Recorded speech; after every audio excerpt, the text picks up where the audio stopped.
អញ្ជើញគ្រូតូចគ្រូធំមកគ្រួងគ្រូធំយើងចង់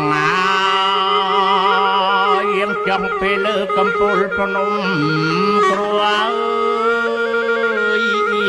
សន្ធិដ្ឋណាឲ្យចាប់ណាង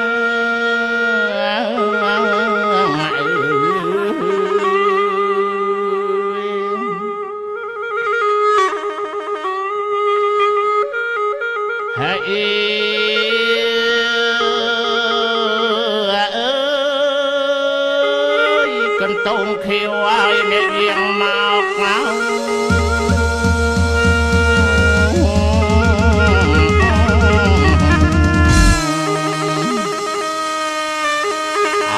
ើញមកលុបម